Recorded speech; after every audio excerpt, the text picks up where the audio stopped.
Okay, fantastic. So you'll notice that I've just clicked recording. So my name is Henrietta Still. I'm an enterprise coordinator within the East Sussex Careers Hub based at East Sussex County Council. The majority of my work is around working with schools and colleges to ensure that they are meeting the statutory duties as outlined by the Department for Education in the career strategy. But I also work very closely with iSend around improving employment pathways for young people with SEND. And we have formed in East Sussex a supported employment forum, which is led by Littlegate Employment. You'll find out about them very shortly. So I work very closely with Andrea, Dee and Gemma to promote such pathways, and that's why we're here today. So the webinar is going to last for an hour and a half. The first part of that webinar is going to be Andrea, Dee and Gemma presenting to you on inclusive apprenticeships and how they have set up inclusive apprenticeships in East Sussex and some best practice from them. And then the latter half of the webinar will involve yourselves being able to really have that informal discussion with us. We'll invite you to take off your webcam at that moment and unmute yourselves and ask questions. I hope that you can hear me because the internet has just come up that I've got issues, so I may be a bit jittery here, but hopefully everything's okay. So if we're all in, again, if there are any issues with me recording, please email me and let me know. We will not be sharing the recording publicly. However, there may be colleagues around the country that want to know about inclusive apprenticeships from us later on, and we might share it with them, but not for public distribution. So again, please keep yourselves muted until the latter half of the webinar, when we'll invite you to talk to us unmuted and with your cameras on, and use the chat function throughout. So Andrea, Dee and Gemma, are we ready to start? Yes, yep. We are. Brilliant. Lovely. Thank you, Henny. So good afternoon, everybody. It's really great to have so many people come and join us for our webinar. So I'd like to introduce this afternoon the other presenters that we've got. So we work for Littlegate Supported Employment. Today I've got with me Dee Flower, who is our client engagement lead, but was the lead for our Young People's programme. And I've also got with me today Gemma Mogford, who is our current head of supported employment. And my name's Andrea Randall-Smith. I'm now the CEO of Littlegate Supported Employment, but I was the head of supported employment and originally the first job coach for Littlegate Farm. So I did want to say that this webinar we've called it with Henny when we spoke about it, it's our warts and all story about how we started our supported apprenticeship programme.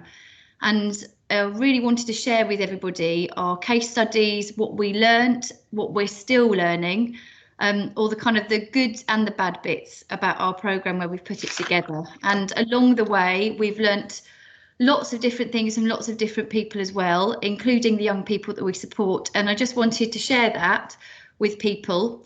This webinar came up originally because people were sending questions through to Henny asking about the supported apprenticeship programme that we ran, and thought it would be really sensible to put together this webinar so that we can all have a discussion, talk about what we've put together and have other people's questions, comments and thoughts of kind of how supported apprenticeships are going and kind of the future of them for the young people that we support. So I'd really like to thank Henny before I start actually for encouraging us to do this webinar. She's been incredibly supportive and is doing all the technical parts for us because that's certainly not my skill. So we're really grateful to you, Henny, for you supporting us from East Sussex Careers Hub, and thank you very much. So welcome to our webinar about Littlegate's supported apprenticeships. And I actually thought it was really important that we explained why we call them supported apprenticeships, and actually we don't call ours inclusive apprenticeships. And the reason for that was at the beginning, people were quite confused, as other stakeholders that we were talking to, about whether this was an inclusive apprenticeship or whether it was supported apprenticeship. And actually we chose to go with supported apprenticeships because it meant that the stakeholders we were working with understood that, because we work with supported employment. So as I said, we work for Littlegate Supported Employment, and we are a supported employment service in East Sussex. We're based in a place called Beckley, which is near to Rye. We have a work training programme that is on a farm. I'm really lucky to be out here today. And that's for people post-19 who come here and do work training. And then we have a supported employment team, which is where our job coaches are based, and that's based in Hastings and headed up by Gemma. And those job coaches place the post-19 people from the farm out into jobs in Hastings, Rother, and across to Eastbourne. So our mission since we started is to place people with learning disabilities and autism into paid employment. So we are registered with BASE, the British Association of Supported Employment, and we're really pleased that we are, because we're quite a young charity still. We're 7 years old, and since we've started we have followed all the guidelines from BASE, and we found them incredibly supportive. So for those of you who are on the call today who don't know anything about BASE, I really recommend you look them up. We've got their link at the end of the webinar, and they've really supported us through growing our supported employment programme. So we were already doing a post-19 programme with supported employment. Sorry, I just got something in the way of my screen then. And every year we've attended the BASE conference over the last 4 years. And I visited with our founder, Claire Cordell, and we went and heard a talk at the BASE conference by the Learn and Work Institute and Kent Supported Employment. And hearing them talk about inclusive apprenticeships or supported apprenticeships, we realised that there was a gap in our market here in East Sussex, that nobody was delivering it here. And hearing Kent Supported Employment and the Learn and Work Institute do their discussion, their talk about what they were doing, we were really excited and thought, actually, that's something we'd really like to be part of. And I also attended a regional meeting with BASE, and that was all the people from the southeast. And I heard a talk from a training provider called Dynamic Training, and they really inspired me to think, actually, this is something else that we'd really like to look into.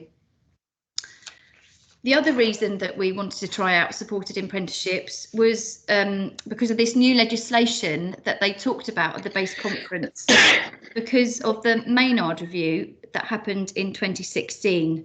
And this task force were identifying the issues and barriers for people with learning disability and autism for being able to access an apprenticeship programme. And from that Maynard review, they were finding solutions and making recommendations so that young people aged between 16 and 24 will be able to have access to complete an apprenticeship programme. And one of the main points of what they were recommending was to lower the functional skills level to level 3. So we were really very lucky to be mentored by Kent Supported Employment. We had a lot of discussions with them about how they'd rolled out their programme and how they put that together. And so we started with the idea of completing a pilot programme. So we already, as I said, were doing our post-19 journey into supported employment for those that would come here and do work training at the farm. And we put together a pilot and we said that we would place 4 young people to do apprenticeships in health and social care. Since we started doing supported employment at Littlegate, we were already working with a lot of care homes, because the place that we live, there are lots of care homes in Hastings and Bexhill. And we realised there were lots of different jobs that people could do in care homes. That people could work in maintenance, in care, they could work in gardening and in cooking. And we realised that there was a real gap in people applying for roles with health and social care, and in particular completing apprenticeships in that subject. So you're very lucky. One of our fundraisers wrote a grant and applied to the organisation's Skills for Care, and they allocated that to us to do our pilot programme. So we started working with 2 care homes at the beginning, and we were going out looking for the young people. One of them actually is in the picture. He's with Jordan, with a job coach, Carol, to complete our pilot to see how we would go at putting this together. Another reason that we decided we were going to have a go at the supported apprenticeship programme was because of the information about the apprenticeship levy, where I don't know if some of you know about all of the businesses with a wage bill over £3 million would be expected to contribute to the training of apprentices. And at that point, when we put together this programme, the government was aiming to increase apprenticeships by 3 million by this year, 2020. And small to medium businesses would benefit from that. So looking at this type of apprenticeship, we wanted to look at why supported apprenticeships were different to the usual kind of apprenticeship that you would have. So one of the differences, as I've mentioned before, the English and the maths levels, they were lower. They were functional skills were at entry level 3. And then the length of time that an apprenticeship would be, the usual apprenticeship would normally be 1 year and 1 day. And with this kind of supported apprenticeship, it can be lengthened up to 2 years. The number of hours that a young person would work would usually be about 30 hours per week. Whereas with this supported apprenticeship, it would be roughly 16 hours with about between 4 and 7 hours direct learning each week. The evidence gathered, that can be different. Usually in an apprenticeship, modules would be covered and all evidence with written work. But with this kind of supported apprenticeship, the evidence gathered can be different. It can be gathered by video and photographic stories, using storyboards and observations instead. And finally, the education funding is different. With 16 to 18-year-olds in a regular apprenticeship, they're usually funded 100%, and 18 to 24-year-olds 50%. But with this supported apprenticeship, 16 to 24-year-olds with an education and healthcare plan, they would be funded 100%. And there is access with higher skills funding. And another part, which was always really great when we were going to talk to employers, that an employer could have a grant of £1,000 when taking on a supported apprentice. And I'll talk about that a little later on. So what we had to put together, we had to work out, if you could go on to the next slide for me, please, Henny. Thank you. We had to work out the partnership for a successful supported apprenticeship. So for this, within our pilot, we use local employers, for example, a local care home. So we had 2 local care homes at that point. We had to find our apprentices who'd aged between 16 and 24 years old with a current EHCP. We had to look for an independent training provider. So I originally had heard Dynamic Training deliver a PowerPoint presentation at one of the base regional meetings. And then the other part of the apprenticeship was us, Littlegate Farm, and we provide the specialist supported employment service. And it's really, all of these parts are important. And of course, the young person, the apprentice is in the middle, but all of this partnership, it's really important that everyone understands each person's role within that. And we had to explain that to our employers. So providing that specialist supported employment service, what's vital with that is our job coach. And each apprentice would be fully supported by the job coach to ensure that they'd be able to maintain their health and well-being while becoming a valued employee. So our job coaches create a person-centred plan to understand the apprentice's goals and aspirations and help employers create supported workplaces that are supportive of those with disabilities by making reasonable adjustments. So we would be providing dedicated one-to-one training on all aspects of the apprenticeship course, and that would be completed in conjunction with the training provider. And in turn, that employer would receive a highly skilled member of the team who would be trained in all aspects of the role. So those apprenticeships would offer the opportunity to learn the role from basics upwards, enabling the apprentice to develop at their own pace and grow with the role and the organisation, ultimately resulting in reliable, highly skilled employees. So we were really excited to complete our pilot. We were full of energy at the beginning of it and just really raring to give it a go. We're very lucky at Littlegate. People are very creative and happy to give any new project all the passion and energy that they can possibly have, knowing that we were fulfilling a really important role for the young people in the area that we serve. So when we had to look at the funding that we could use for our pilot, we had money that came from a grant from Skills for Care. We also used funding from Access to Work for any reasonable adjustments to pay for that in-work support and any travel training. And once we completed that pilot with the money from Skills for Care, we were then really fortunate to receive money from Reaching Communities to do with the National Lottery. And that was for us to then deliver 10 a year across our county. So not only in Hastings and Rother, but to then also include Eastbourne as well. So we were giving ourselves a new target of having to enter into a new area, a new geographical area that we hadn't worked in before. So the lessons that we learnt, there were some hard lessons and really hard work. And as I said before, we're still learning about those different lessons. We'd not worked with independent training providers before at all in our towns. So we did, when we first started the pilot, we went and talked to a local training provider about supported or inclusive apprenticeships. And the first people that we ever spoke to, we explained to them, I gave them the, from the base conference, it was the slides that I'd heard when I initially thought about doing this.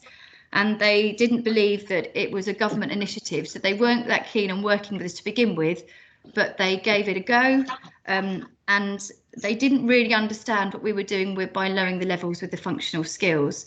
So what we did do was we went back to Dynamic Training, who I'd originally heard at the base regional meeting, and we talked to them about working with us in health and social care for our pilot, because we realised they understood about the different individual needs of our learners. With regards to education and healthcare plans, we as a supported employment service had never had to work with the assessment and planning team previously. We were working with post-19 people who didn't usually have education and healthcare plans, so we'd usually be talking to adult social care rather than children's services, and in particular assessment and planning. And for us, because we are an independent supported employment provider, we're not part of East Sussex County Council. We did struggle with kind of finding the right people to speak to, and explaining to them kind of what we were trying to do, especially as no one else in the county had done it before. So it did really help us to, when we were talking to our local authority, to explain what they'd done in our neighbouring county in Kent, for them to see kind of how it had worked for them and how it could work for our young people.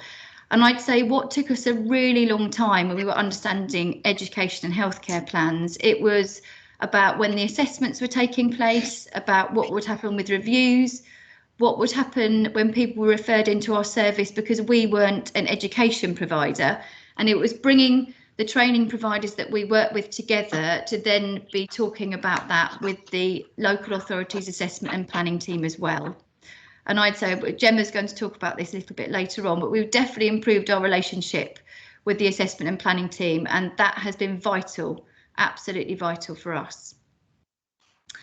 I say a big lesson that we had to learn was Littlegate, us and our staff, all understanding all of the different parts, all the different components that comes together with an apprenticeship, and it's bringing everyone at the same level at the same time. It would depend on kind of which staff are working for which training provider, whether they worked on a supported apprenticeship previously, because some of them hadn't. And it was about us explaining in a really clear way kind of the pathways for these young people. And I really like it, someone from East Sussex County Council described us once as a conduit, bringing all of these people together to then come out and have a really good result for the young people that we're supporting through this programme. Another big lesson for us learning was about all of the stakeholders understanding what we were doing and what we were aiming for. So it was ensuring we were explaining to our employers what this kind of apprenticeship meant. It meant explaining to the young people, the parents and carers applying to come onto the programme, ensuring that we understood properly all of the different parts that were being delivered, how a training provider would deliver one-to-one support in a place of employment, as lots of people thought that for most currently are, you'd actually attend a college for day release, and it's quite different to that. Another big lesson that we had to learn was our discussions with DWP with regards to access to work. I remember speaking to them quite early on and explaining that you usually have 26 weeks of in-work support paid for by Access to Work with a job coach. And actually with this apprenticeship, this type of apprenticeship lasting for much longer than 6 months, up to 2 years, and because of how people build their skills over that time, they don't learn everything in those first 6 months. Explaining to Access to Work that we would actually need that support for longer than that usual 26 weeks, and about how the skills are grown. And it took a really long time for us speaking to a lot of different assessors, especially as they didn't have a guide to work from about apprenticeships at the beginning. That was really tricky, and it felt like we were constantly battling to get that ongoing support for those young people once it got past 6 months. But I have to say, it's been absolutely worth holding on, keep talking to the DWP, and actually we got hold of the name of a person who was quite high up with the DWP with Access to Work, and that was because of BASE. So I was really grateful to get hold of one person in particular's name, and I could constantly contact them and say, look, you know, we've had our first study, it's worked, and we carry that on for the other people that we're supporting.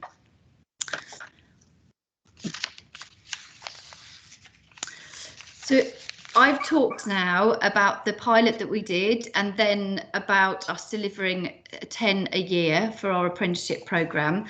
And it was really important for us that we found a staff member who could actually lead the project. I was head of supported employment at the time, and we were looking for somebody that had the right skills to be able to lead this programme. And it was very much like starting your own business because of when you were going out to speak to employers, and I'll let Dee talk a little bit more about that. And it was about us finding somebody who would have the energy and be passionate enough for the young people that we were supporting. So we were really fortunate to find a lady called Dee Flower. Dee came with us talking at a event that we did, and we quickly realised that she was the right lady to really get this project started when we first got our money from Reaching Communities. So I'd like to introduce Dee to you to talk about her time for when she was leading our project. Thank you, Andrea, and hello everybody. Yes, I mean, what Andrea's talked about is how everything is underpinned with this project, and it's really important for everyone to kind of understand all the parts that go together. However, for the apprenticeship programme to work, we need some employers, and we can't just sort of sit there and think, well, I hope there's some employers that actually know what we're doing. So it was really important when I came in to actually use my commercial background. I'd worked in sales, I'd worked in recruitment, I'd done a lot of work in HR, working with people, and it was really important to use those skills then to start going out and talking to employers.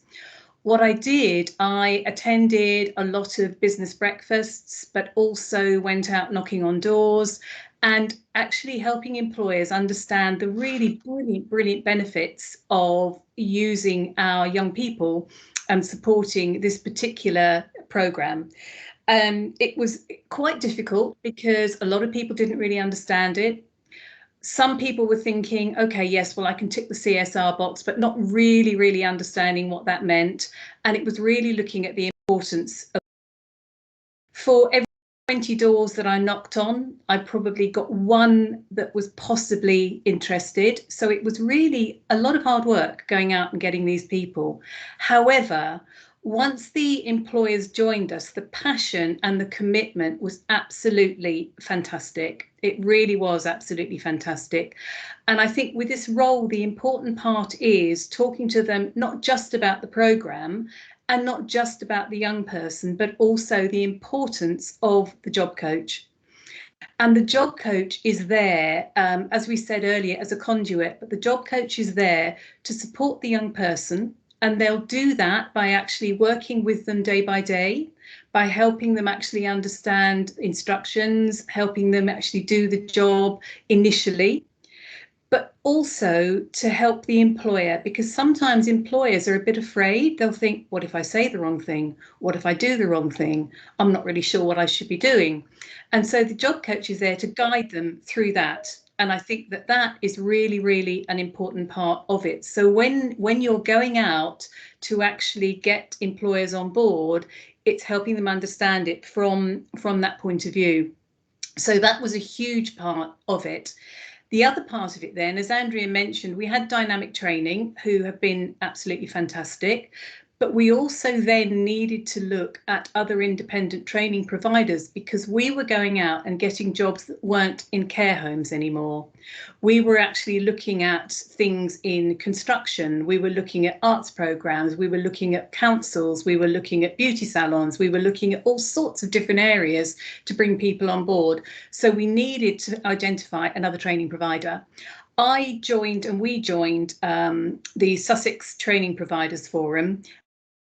I met Training, and Smart Training, we kind of talked to them. They hadn't actually done supported apprenticeships before, but what they've done is come on very passionately, done lots and lots of research, and worked with us really, really well. And they've worked really hard. And the way it works with the training provider, as Andrea mentioned, usually with an apprenticeship, the young people will perhaps go to college 1 day a week or 2 days a week. With our young people, part of the reason for them being with us is that college isn't quite is not necessarily the right place for them to be. And so we needed to look at something different. So what the training providers do, they visit the young people at their place of employment. And so what's been fantastic is the employer's actually on board with this. The training provider will of employment and will actually then conduct the academic side of it there.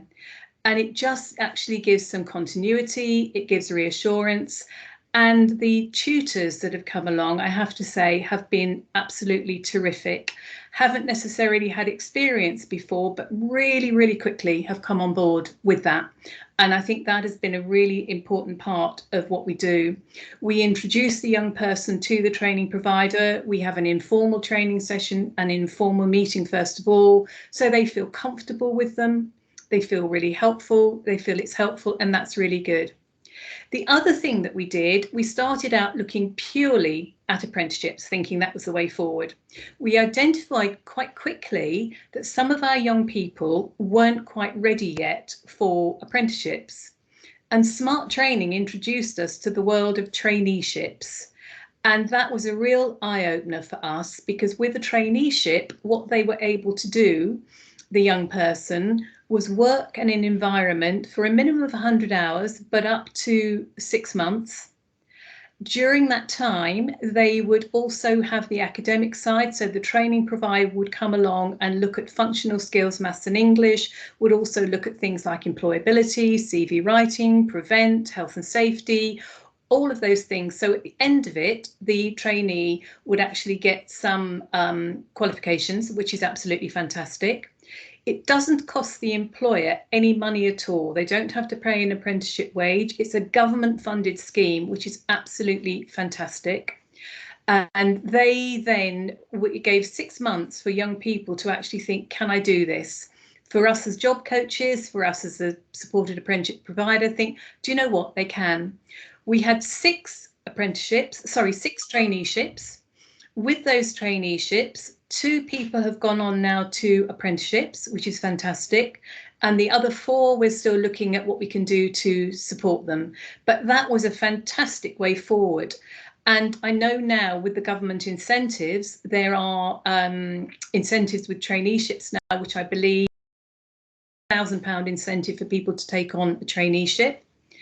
The apprenticeship incentives are there, which is between £2,000 and £3,000. So those incentives are there as well. So when your commercial person is going out and talking to employers, there's an awful lot to talk about. Not just that they're going to get an fantastic employee, but those sort of incentives are there for them as well. So I think that what we did was a huge, huge learning curve, and we are still learning now. We've made mistakes. We've done things a little bit wrong, but it actually has worked really well. To give you an idea of how fantastic it's been.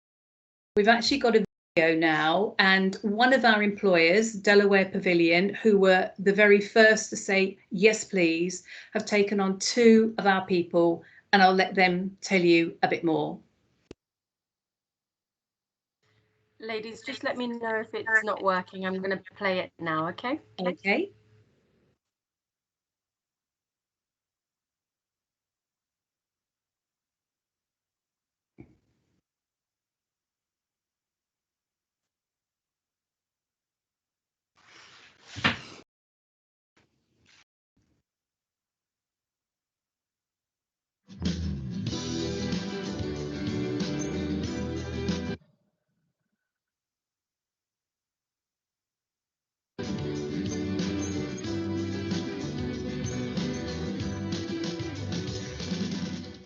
Hello, my name is Adam Templeman.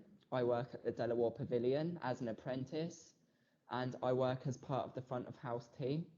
I do a variety of different tasks each day, not limited, well, including but not limited to cleaning up after gigs and events, setting up tables and chairs, doing water checks, fire extinguisher safety checks.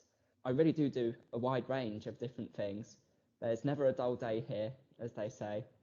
Hello, my name is Ben, and I am a data apprentice at Delaware Pavilion.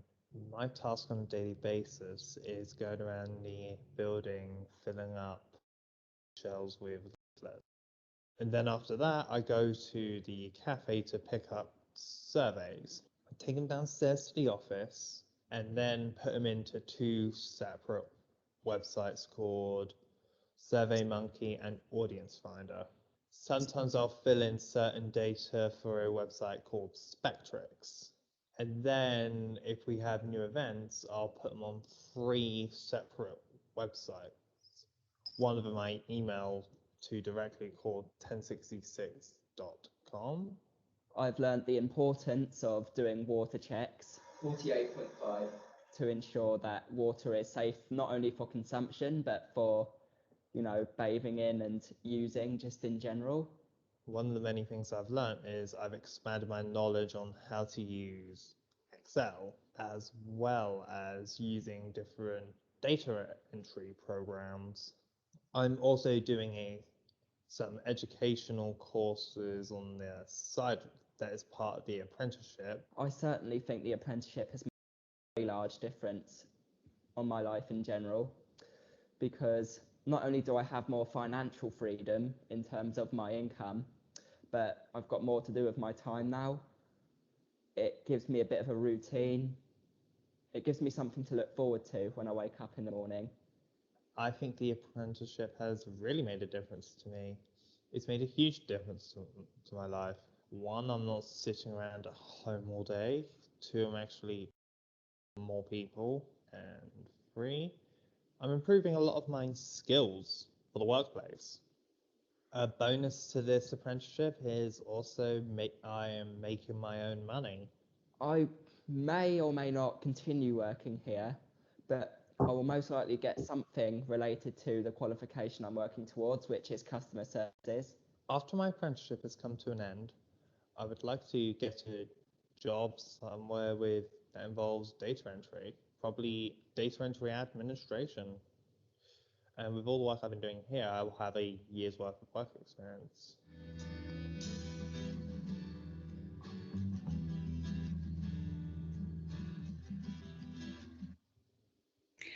So doesn't that make it all worthwhile? Absolutely fantastic. And our employers are so passionate and really on board with what we do. I'm going to hand you over to Gemma now, who's actually going to talk about the next stage and where we are now. Hello. Yeah, lovely to see so many people on here today. It's fantastic. So I wanted to talk about where we're up to currently with our young people's programme. So with the lovely COVID has had quite an impact on us, but we still have 3 trainees who are working out there with job coaches. We do have 6 trainees who are currently furloughed, so we work very closely with those trainees and obviously employers to ensure that that was done as smoothly as possible, with as much information as possible as we received it from the government and ongoing. So we very much stay in touch with those and looking at kind of how we can move them back into the workplace in a timely manner, in line with guidelines that are currently out there. We do have 2 opportunities waiting to restart, well, to get going, should I say, after COVID restrictions are relaxed, perhaps. But again, just looking at kind of when that can happen. But through all of those opportunities, we've got all sorts of things that our trainees are working on. So we've got childcare, and we're doing business administration and customer service, front of house, health and social care, and we continue to look at other opportunities for our young people as well, working with our training providers and keeping in regular contact with them and seeing who we've got to match those things is really, really important.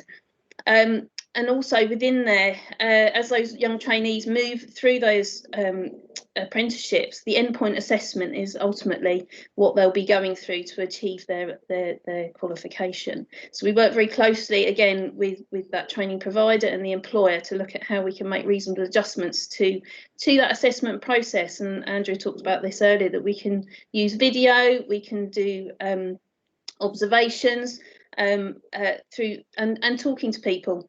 So it doesn't have to be written, it's thinking about it in a different way.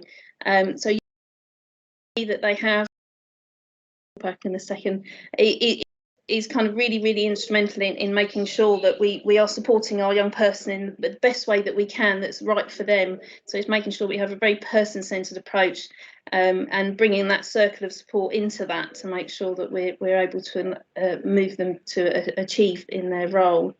So we work with Access to Work for our trainees to have the job coach, and that's really instrumental in making sure that they do have that one-to-one support in the workplace. So that job coach works with the trainee, the employer and the training provider. So although we do not deliver the education, they are there to enable that young person translate that information into the workplace, and that's really, really instrumental in them achieving in their role. Them being able to show what they can do in the workplace is so important. So with assessment and planning, we have a really fantastic relationship that we're building on with them, because we recognise that needed to be a much stronger link for our young people, that they've got their education, health and care plans, and there's lots of information in there about how best to support them, and us using that to translate that into the workplace, and how we can look at reasonable adjustments in that workplace, how we can use it to make adjustments for the EPA as well. But also we support with holding the reviews, so we bring those people all together. So we bring that circle of support together for that young person to look at what their next steps are going to be. So you would be using action plans to enable them to make positive steps forward in there. So from that process, it takes me on to talking about our LEAPS programme. So we recognise that there was a gap in our knowledge about our young people. So although we had done their vocational profile and we got to know them pretty well, for some people coming not necessarily through our training route, we needed to know much more about them, what was in their education, health and care plans. So we put together a programme called LEAPS, and that's really an employability programme. So it's a time limited programme, so it's 15 weeks, and it really focuses on moving that young person towards the workplace and us looking at what their pathways are. So we wanted to make sure that if those young people were coming in with the right levels for the apprenticeship, so we're looking at the entry level 3, moving to level 1, we wanted to make sure that they were secure in that, and they were very clear about kind of what they were doing, what they were signing up for, and what pathway that they'd like to take. So we've got the traineeship and apprenticeship. Now, for every person coming through our programme, it was really looking at where they wanted, where was right for them to start from. And what was their experience. So again, using that information from Education, Health and Care Plan really supported our knowledge about that, also ensured that their plans stayed live, because we aren't able to move people onto the supported apprenticeship unless they've got an EHCP. They can go through onto an apprenticeship without that, but that's something completely different. So it was really making sure that everybody was on the same page. So the LEAPS programme has been such a fantastic opportunity to get to know people much better.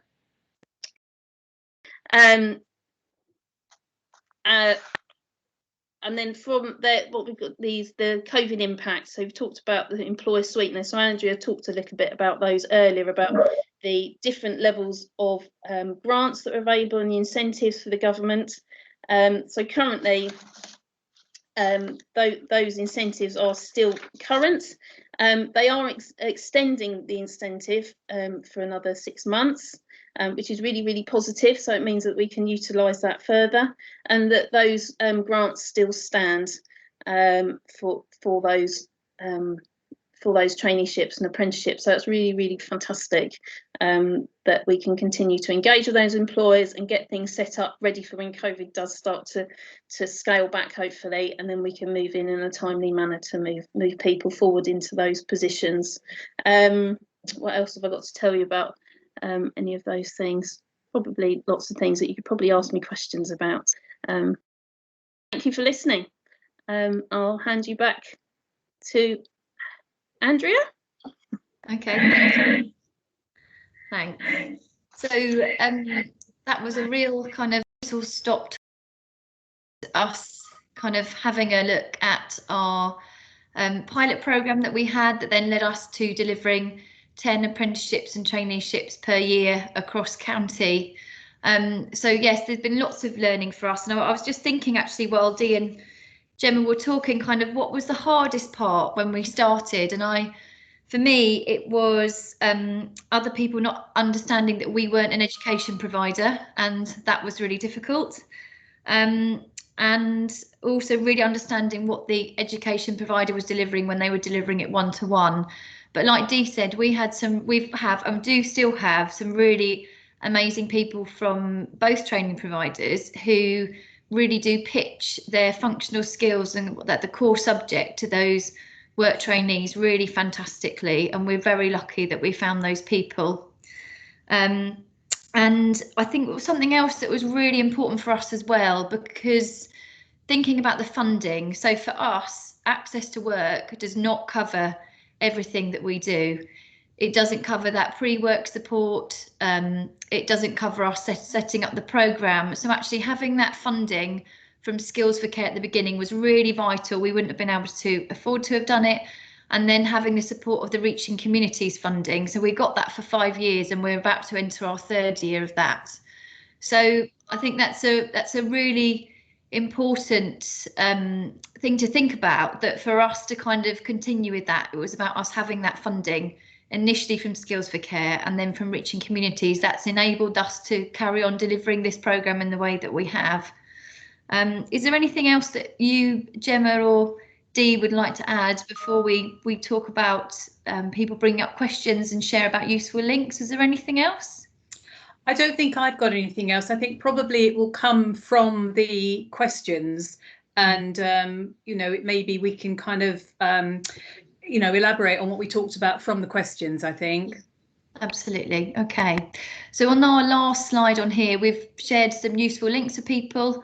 Obviously, we've shared about BASE on here, our training provider Dynamic Training, and then the training provider Smart Training and Recruitment. That's why they've got the Smart our website. And Gemma also suggested earlier that we share with you about a charity. It's a local Sussex charity called Amaze, and they support families and carers in regards to education and healthcare plans, and but they've got some really great advice on their website for people. What we do is we signpost parents and carers and young people to them if they have any issues. Okay, so thank you for listening to the 3 of us so far. I think there have been some questions already coming up in the chat. And Henny, am I correct that you're going to be sharing that with us? Is that right? Or do I need to do something else? Yeah, so I'll read them out, and then Gemma, Dee and Andrea can decide amongst themselves who will be answering each of those questions. When we get to the end of the questions that have been added in the chat, we're really keen for you to ask your questions verbally as well. So if you can raise your digital hand. So again, on the top bar, you'll see next to the chat function is a raised hand. So once we get to the end of the questions that I'm going to read out, I'll come to those of you that have raised your hand. So a question from Kathy Melling. How are you ensuring those providers who do the endpoint assessments get to know young people so they are making the reasonable adjustments they need through this, as this is someone different from the training provider? Gemma, do you mind if I leave this one to you? You've just experienced something from this.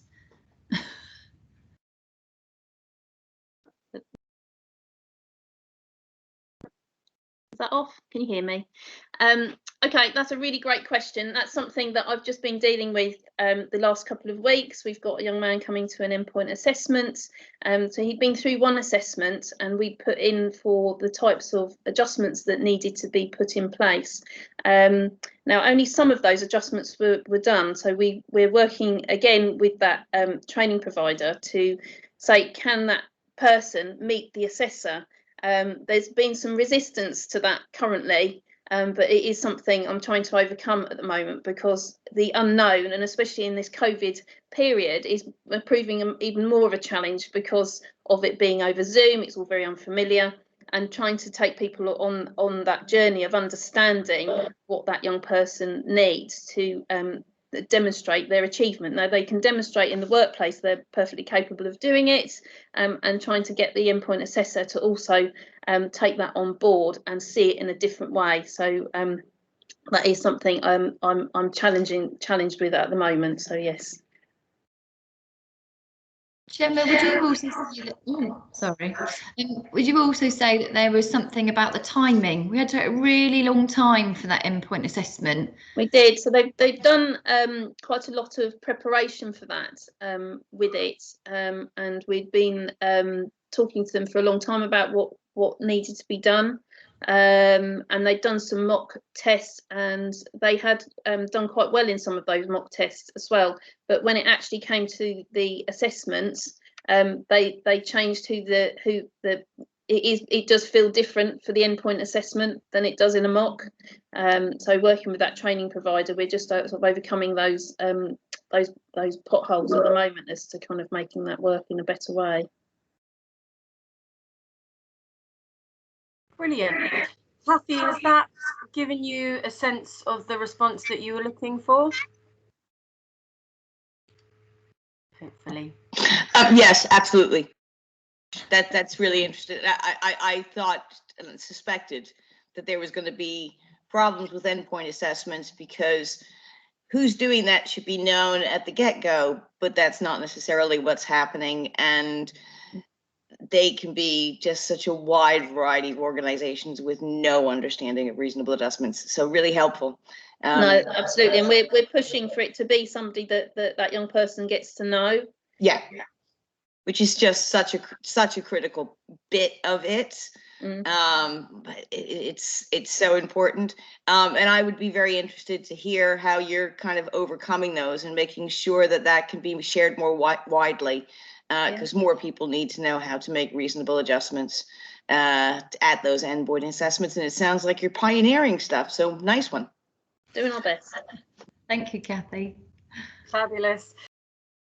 Roland, do EHCPs remain open whilst on the apprenticeship, as we have experienced EHCPs ceasing once in employment or apprenticeship? Kathy actually answered and said, yes, Roland, they remain open as long as the apprenticeship is written in, it's in the code. We then have a question from Mark, but I think, Mark, you've also got your digital hand up. So would you like to vocally share? If I could very briefly, first of all, as everyone else, I'm incredibly impressed with your achievements and your pioneering. There was a pace setter group that showed a lot less pace than you've all shown, so congratulations.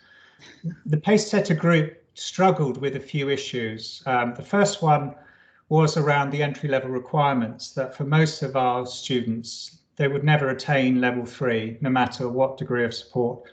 And so through efforts, I believe entry-level requirements were lowered below level 3 as long as you are working to those functional skills. That's question one.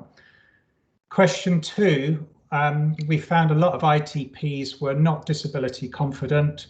It scared them off a bit, and what scared them off even more, if 20% of their funding payment was linked to outcomes and these young people wouldn't achieve level 3. So this endpoint assessment of how the ITPs get their money was an issue. And the third thing, we always thought this was going to be the golden egg. So on top of internships, a young person could go straight into work from internship, or if they had more ability to progress, they could transfer into an inclusive apprenticeship. Inclusive was DWP's words, but I agree with you, it's supported apprenticeship.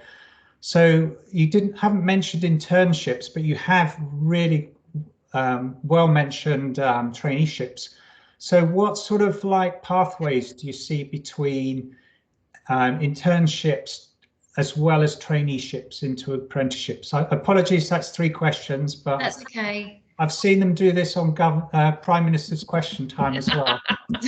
So I'd like to go backwards. Can we start from the last question?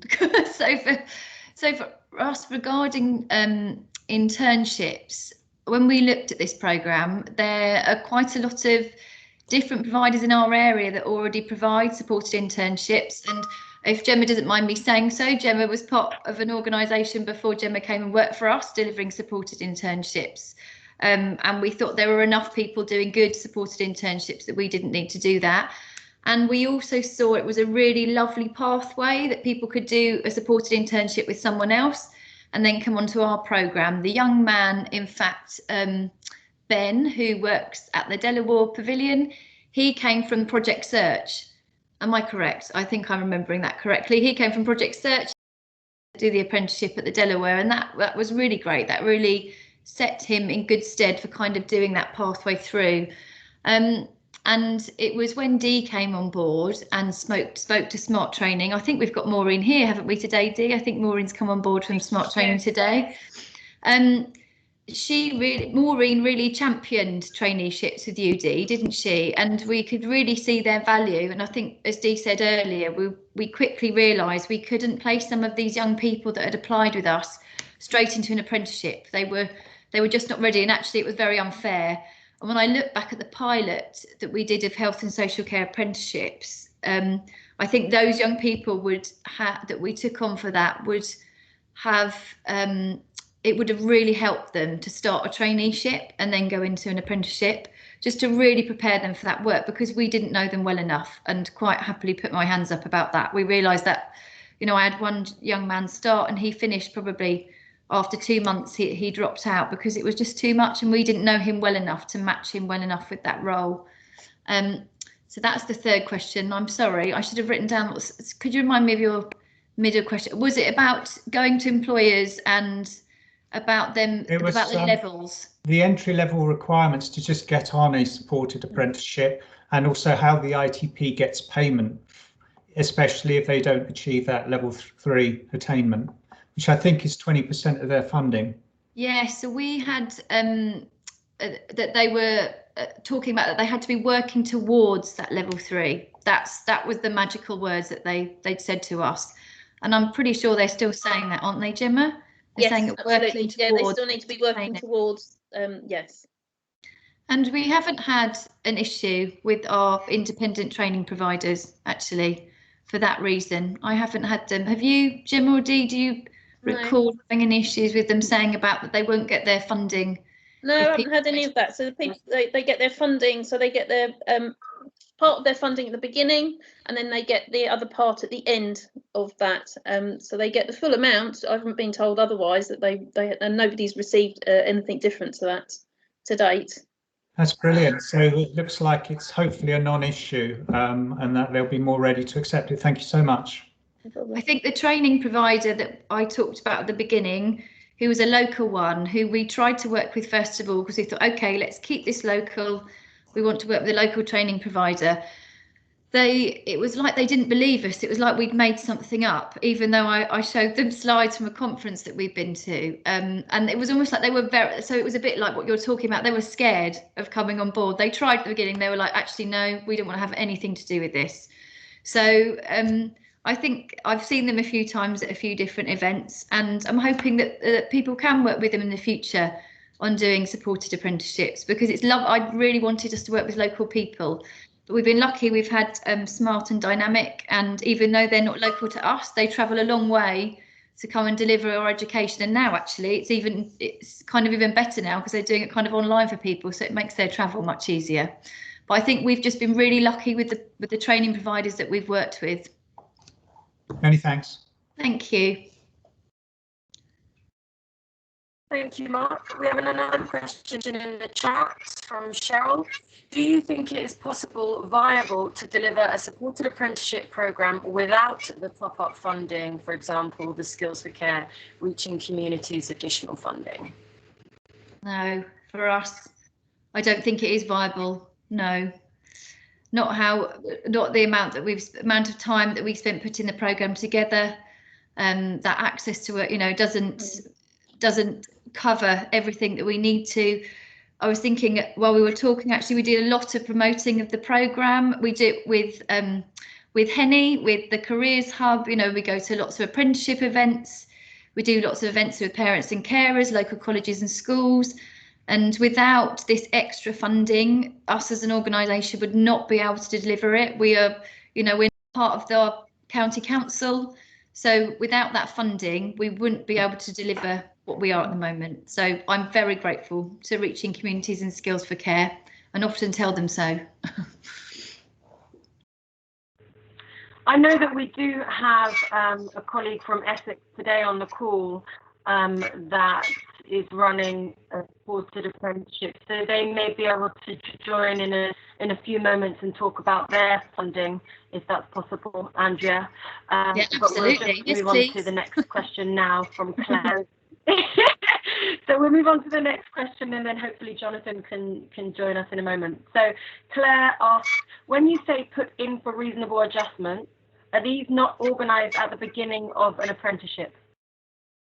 Oh, No. okay. Is it talking about the endpoint assessment? Is that connected to that question? I think so. Okay. Yeah, no, so that will be information gathering over that period of time.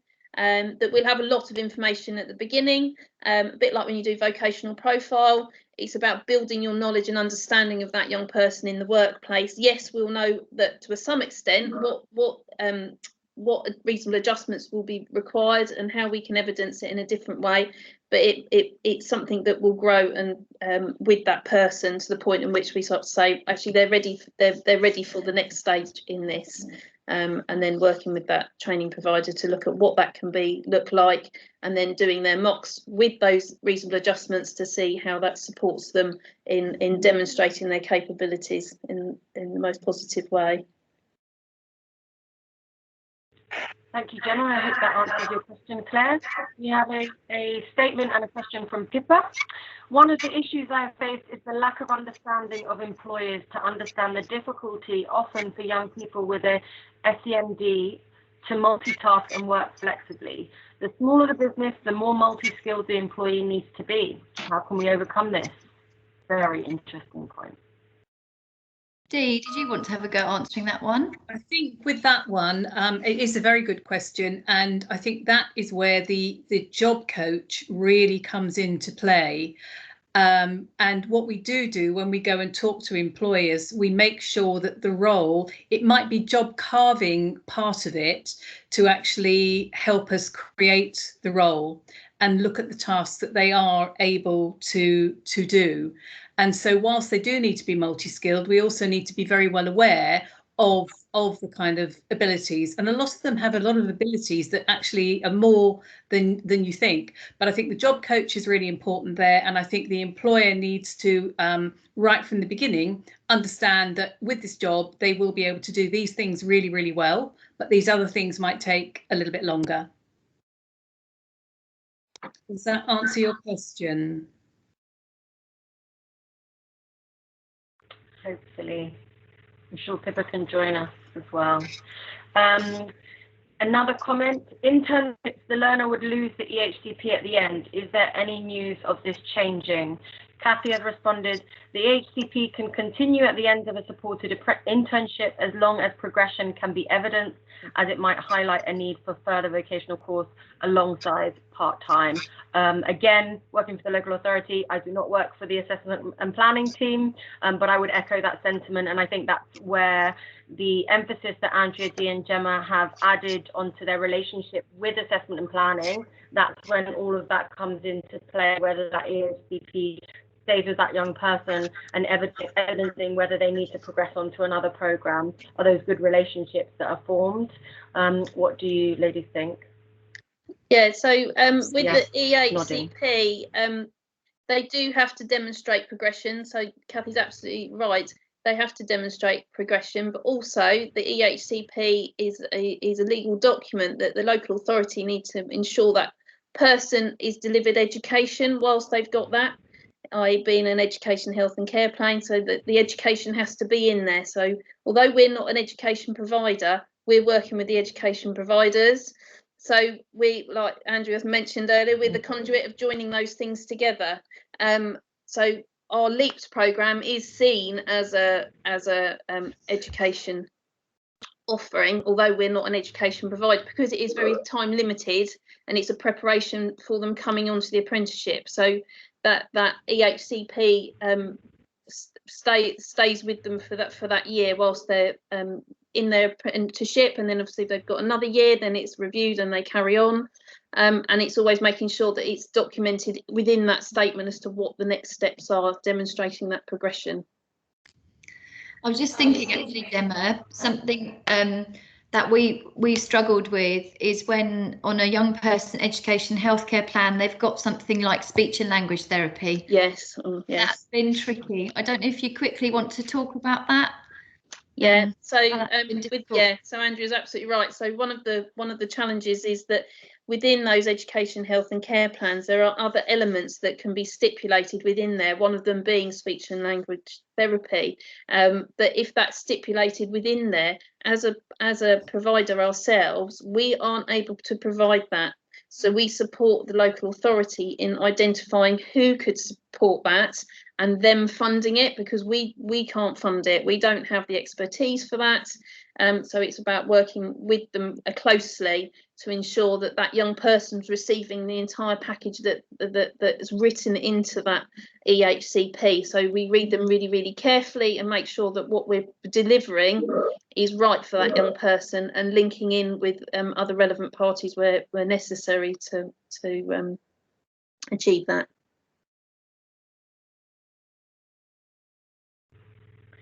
I think also there's another comment from Pippa. My understanding is that local authorities' decision if the EHCP remains at the end of the supported internship programme.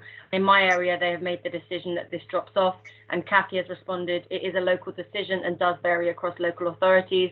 I think I would also echo that there is a familiar phrase of the geographical lottery, and unfortunately that is the case that in different areas EHCPs and the ceasing of EHCPs is dealt with very differently, and that's where I think in East Sussex, if I say so myself, we've done really well with the Supported Employment Forum that actually brings the local authority together with all of the supported employment providers we have in county to look at those pathways that Gemma's just mentioned, so that if we know a young person is going to go on from Project Search, they need that EHCP. But after the apprenticeship, hopefully we can cease it and then they'll be in full-time employment. So, you know, that clear communication needs to happen. And yes. I think my comment or recommendation would be to try and find out whether there is a local supported employment forum in your area. Again, some areas have done it, some areas haven't, or potentially contact your local authority and ask that one be supported, to bring some of that communication and conversation to the forefront. So Jonathan, you've got your hand up. Would you be able to join us? Yes. Can you hear me, Henrietta? Yeah, we can. Excellent. Okay. Thanks so much, guys, for today. It's what I would say is the journey that I've been on through Essex County Council. It's nice to hear the journey you guys have been on, and it's slightly different in terms of the setups. But I think ultimately what we're trying to do as a collective unit is try to create a pathway that is viable for our SEN cohort to kind of to maintain those aspirations and to ultimately give them an opportunity to up what they say they want to do. A couple of things that I've written down. In fairness, there's a couple of pages here that I've written down, but I won't go into all those because I'm conscious of time. But a couple of main things I want to point out was it comes back to those aspirations, and within Essex we're doing a lot of work around profiling of individuals, and not just talking about aspirations at maybe year 9, but trying to maintain those aspirations, keep that momentum, and I like momentum, keep that momentum going, so that when they leave that school environment or that college environment, we don't hit that kind of cliff edge. And that comes not just about inclusive apprenticeships, but all the different pathways to employment and some of the others you mentioned. So we're doing some work with Naturally Talented Me as a bit of a pilot. And for those who know a little bit about Naturally Talented Me, it's a kind of a digital platform, and it showcases about young people's aspirations, their characteristics, instead of concentrating solely on their skills, their qualifications and their work history, which we know sometimes with our young people that we work with or individuals is not probably there at that stage. So we're doing that, and what I really like about it is a digital kind of platform.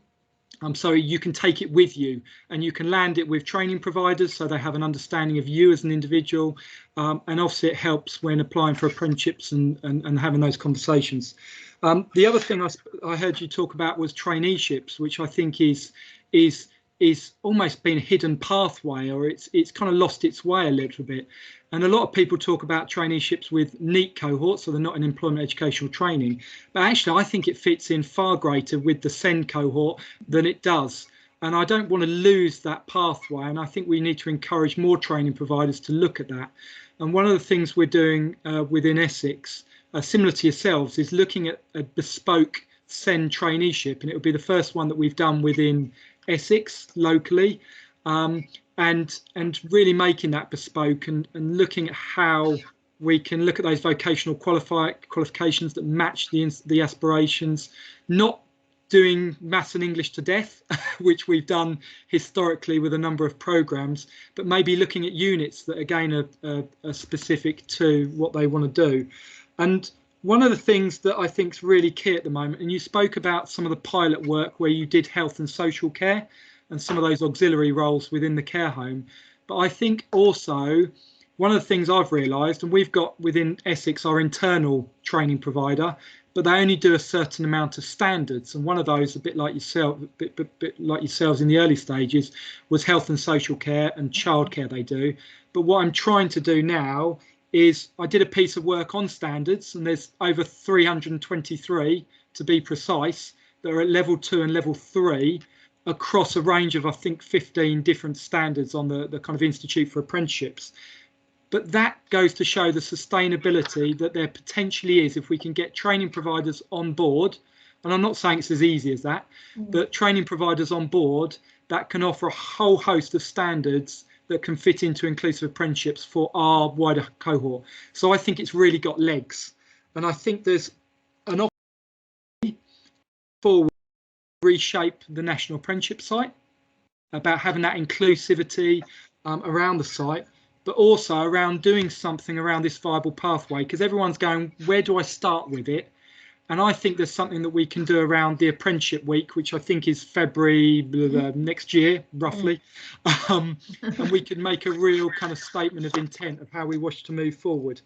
But going back to, I think it was Mark's question earlier around the entry level requirements, I agree with you guys. My understanding is that as long as they show improvement with numeracy and literacy, then the training providers won't get penalised as such, and they can still require that or draw down that funding. So I think, as I say, I think this is great what everyone's doing, and I think we just need, again, to keep that momentum going. And like I said, we set up this within Essex based on people's support around this table, and also through dynamic training, which Claire and the team have been really helpful. And and we've got our first 2 inclusive apprenticeships or apprentices starting in the next couple of weeks. So fantastic. As say, thank you so much for all your support, and it's you know, long may it continue.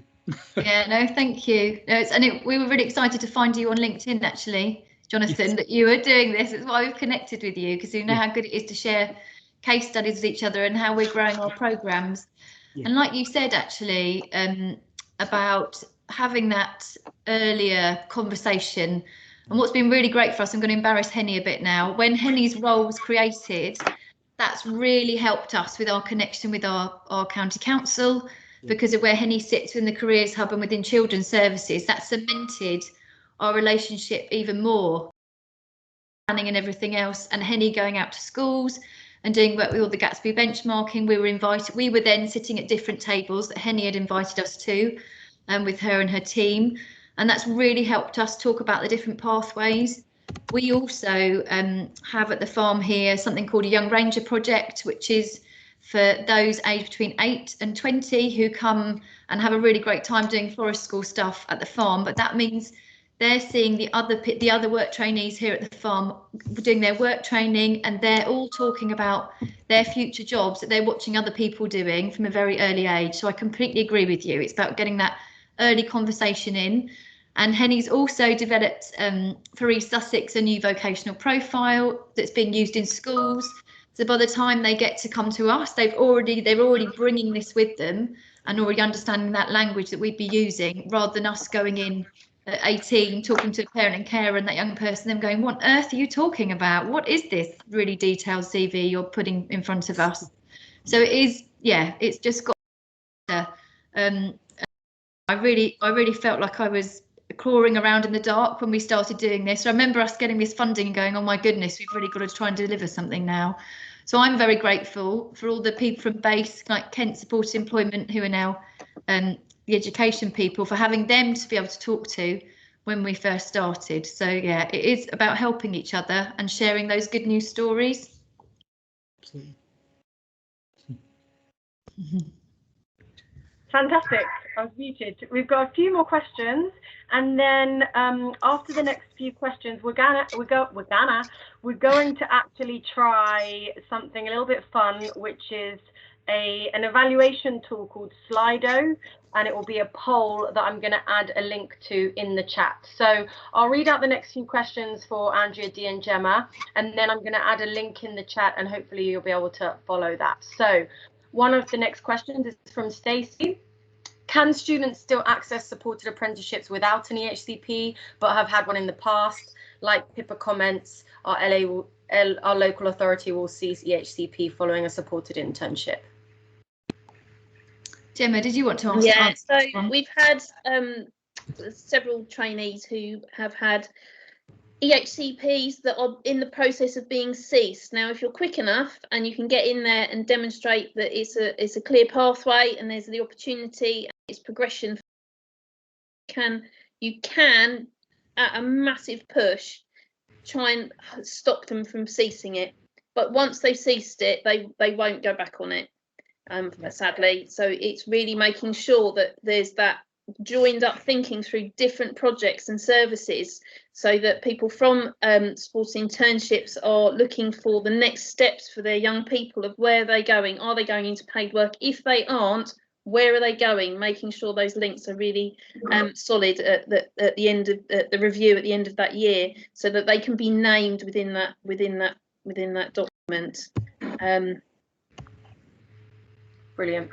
And there were some questions around EHCP funding.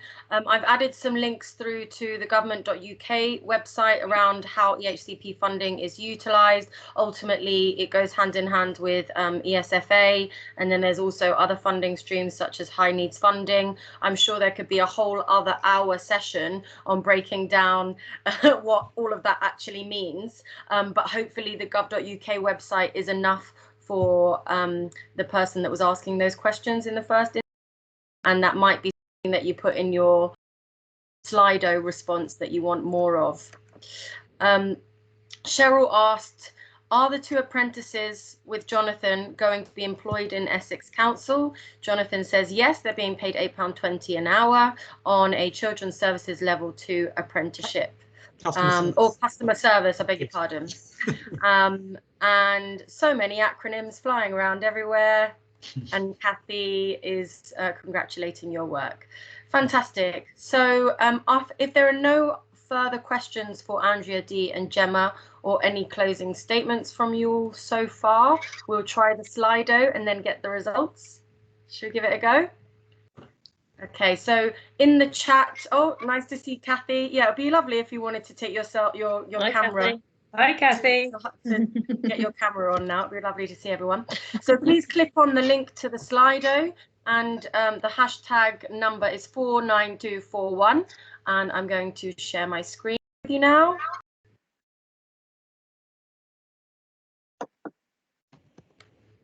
Guys, I really enjoyed that.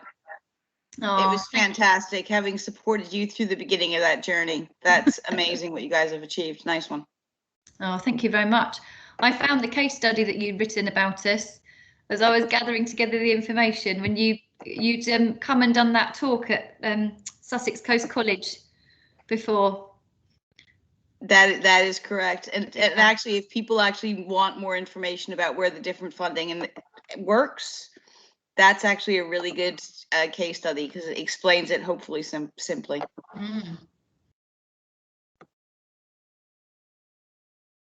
Okay, so the poll is now activated. The first question is asking you, do you now have a better understanding of supported apprenticeships? 1, not at all, and 5, completely. So anywhere 3 or 4, I think that is a huge success for Andrea D and Gemma. And of course, hopefully you would agree that the kind of informality of making sure that this was a discussion piece really worked for you all. Great. So we've got 11 responses so far for that. Brilliant. Okay. The next question is, are you planning to, or are you in the process of setting up an apprenticeship? Yes or no? And if so, can you state where?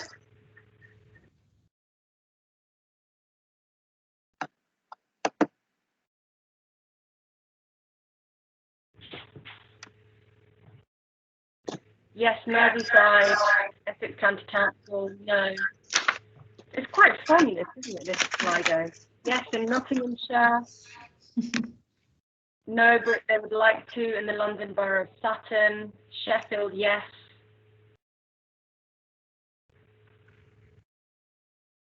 Brilliant. Okay, and we'll move on to the last question. What kind of follow-up would you like after this webinar? So what information or anything would you like after this webinar, either from myself or from Littlegate Employment? May it be that you want further information, further conversation, signposting to specific sites.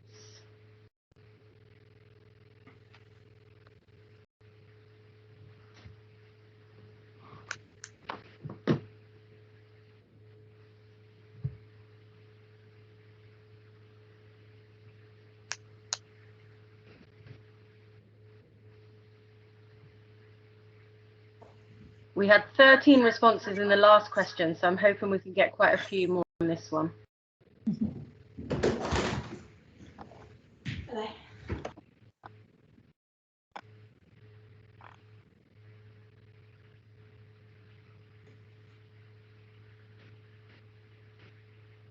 Okay, so I'll read out some of these responses. We've had, could not have asked for more, for now, well done. Confirmation about EHCP eligibility. Be able to reach out to this network if I have further questions or need support, sharing best practice. Share slides and questions, please. Share web addresses and contacts with training providers. LinkedIn group to share news and ideas as things progress. I will say that Littlegate Employment have just created a new LinkedIn group and I put loads of great stuff there. So, and myself, I'm pretty active on LinkedIn, so that's a great resource. A chat. share Q&A, link in the group for follow-on, similar webinar, but with your training providers and EPAs, with prospective providers and EPAs. The information that would be really helpful for me would probably be best coming from the training providers, looking at some of the funding, technical things need to be aware of in terms of the delivery of the apprenticeship standards. Brilliant. More information and conversation, whether we can be a training provider ourselves as we are teachers. Okay. Fabulous. So we will return now. So before I pass over to Andrea and Dee and Gemma to close the webinar today, I just really want to thank you all for your time. I know that a lot of you are really excited, and I really do feel as though we've given you ample information to get your juices flowing around how to set up your very own supported apprenticeship. And the slide has just given us some really great tips of what else we might be able to support you with. I know that Faith are doing a lot of work. They're on the chat today, and of course Jonathan in Essex. They're also creating some flow charts that are going to go live very soon, so I'm sure Jonathan can promote those on LinkedIn. We haven't had a conversation before today, Jonathan, so I'm hoping that's okay, that you'll have a flurry of people messaging you now. Put me on the spot.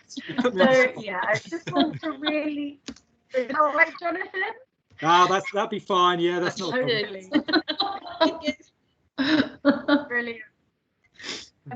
And as I mentioned, we can share the slides, but I won't be actively sharing the webinar recording because, of course, all of our names are not anonymous. We've included all of your names. So just for privacy, we're going to keep this for ourselves. So again, thank you very, very much. And Gemma, Dee and Andrea, it is an absolute pleasure to work with you in East Sussex.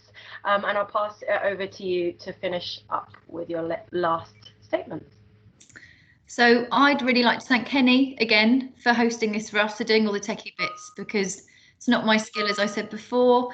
And I'd like to thank Gemma and Dee for presenting the webinar with me this afternoon. It's been really great to have everyone's comments. It's really lovely to be able to share all this good news story. I'm really excited to hear kind of what's the future for inclusive and supported apprenticeships across our country. I really recommend people, if they're not a member of BASE, to go on their website and think about doing that. That's really helped us on our little gate journey. And thank you for listening and sharing with us today. Thank you. Yes, thank you all. It's been a real pleasure to talk to you, and thank you for the great questions as well. Yeah, absolutely. Thanks from me too. And it's lovely to see so many people so enthused about it and all thinking about how it can work. So look forward to seeing you all again soon. Thank Bye. you. Bye. Bye. Thanks. Bye.